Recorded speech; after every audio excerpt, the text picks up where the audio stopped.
Hi everyone, Katarina here. Thank you so much for watching this tutorial.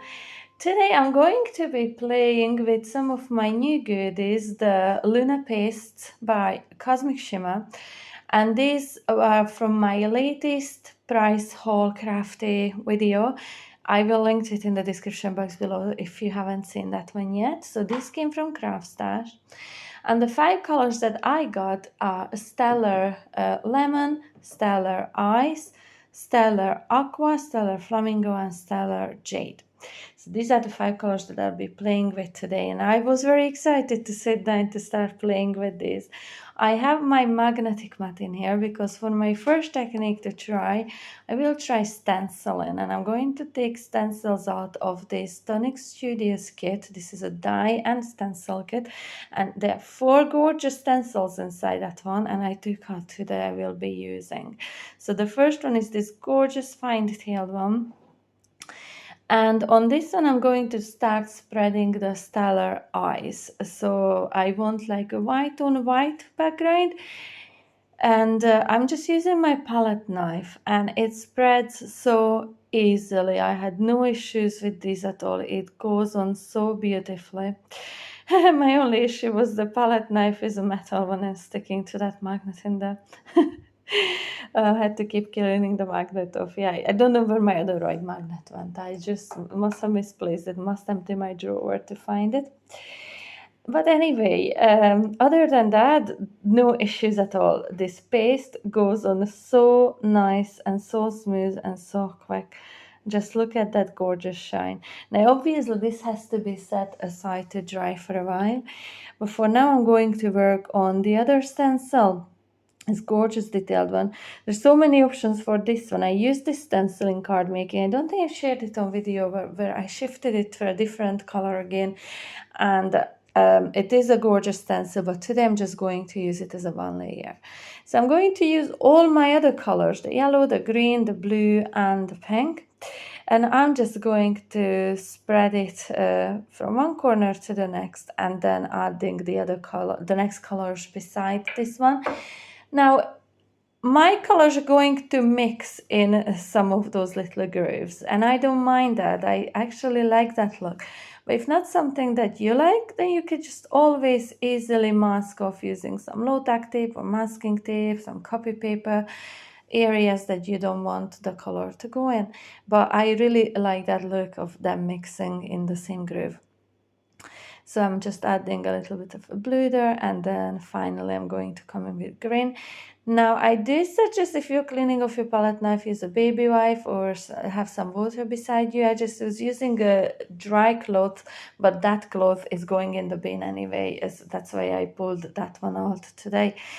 So look at that. The gorgeous shine is just amazing, and it's so smooth and so slick, and it went off real easy. So I went off and washed everything off in the sink, and I used my baby wipe just to give a quick wipe to my magnetic mat as well. This magnetic mat is from Craft Stash also. I bought a while ago, and I love using it. To me, it is a game changer for stenciling. So these are the 2 that we did today, but as I said, this need to dry for a while, and I find that a couple of hours dry to touch. But I had these 2 done yesterday, the day before recording this video.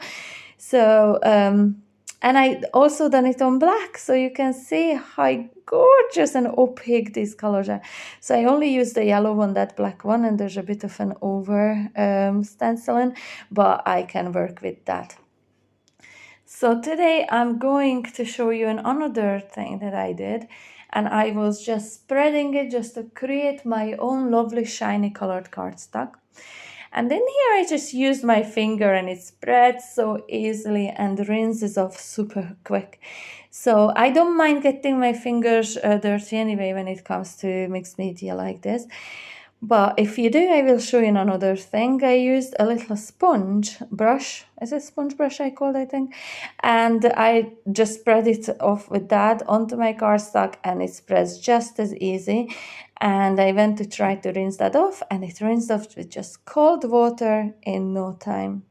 So yeah, this stuff washes off very, very easy. But I'd say you could easily use your palette knife to spread these, some blending sponges, or even your brayer. I think that would be a good idea. And here are the ones that I created the day before. How lovely and shiny these are. I got so excited seeing these guys. These are beautiful, honestly. These are so slick, so shiny, so smooth, just magical. I barely played with them, but I'm already in love with this product. So today I'm going to make two cards, and I'm going to turn those two backgrounds, one black and one white, into a card.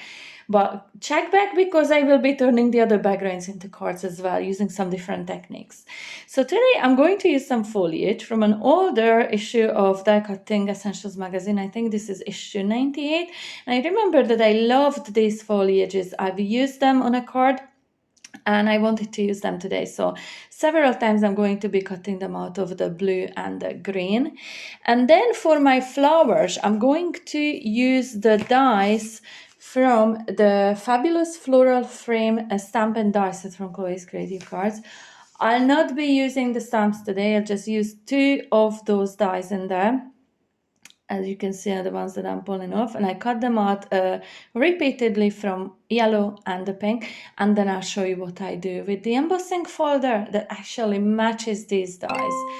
So in here you can see me, I've cut out several of these, and look at the lovely shine on those. The mica in these is just next level. And by the way, it does not rub off, so does not come off on my finger at all. It all stays on the cardstock. It's just beautiful, honestly. Oh, I could sing about this. It's just gorgeous. So these dies, some of these dies match the detail on the embossing folder. I think these are designed to emboss, dry emboss your cardstock, and then cut some of the flowers out using the dies. However, I went the other way. I've cut some of the flowers out using the dies, and then I'm going to close them back into their place and run this through my die cutting machine. In my Gemini, I used a cutting plate and a plastic plate, as I would use for my 3D embossing folders. Now for each flower, I'm going to use two layers. Just look at the lovely detail that the embossings left in them. Just stunning. So I cut some foam pads into small pieces, and I'm going to add them on one of the layer of the flowers. That one is a bit big, so I'm going to cut it down to a smaller size. I'm going to put it back, and then I'm going to take the other layer that I had bent the petals back on a little bit, just a little bit of a dimension. I'm going to press it down straight onto the bottom one on the front in there, the stamen of the flower, I guess. So that will be sitting nice and flat, and all the petals will be sitting up on two layers. It's just such a fun idea to use these flowers. So now I'm going to do exactly the same to the smaller ones, just bending back the petals on one of those layers, and then I'm going to add the little foam square just in the middle. I'm going to arrange the other set of petals on top of that, just like so. I'm going to do exactly the same thing to the pink petals as well. And then this next step is very optional, but if you know me, you'll know that I will use glitter. So I picked out a yellow and a pink, very soft colors again. Mine are from Chloe's Creative Cards, but you can use any glitter you have in your stash. So I'm just going to add the contrasting colors in the middle of each flower. So the pink one will get some yellow stamens, and the yellow one will get the pink ones. The colors of the glitters that I'm using are Lemon Sorbet and Pink Perfection. So on this larger flower, I'm going to do exactly the same, adding some pink to the stamen. But then I'm not going to pack that one away yet, because I want to add a little bit more interest to that one. So these two are ready as they are, just need to let the glue dry a little bit. And then for this larger one, I'm going to, there's lines on it that the embossing folder had embossed in there. I'm just following those lines, and I'm just adding a little bit of a yellow. And I just covered up the pink glitter with yellow as well. Should have waited till it dried a bit, but doesn't matter. Just rubbed it off, and I'm going back with the pink just on the front in there.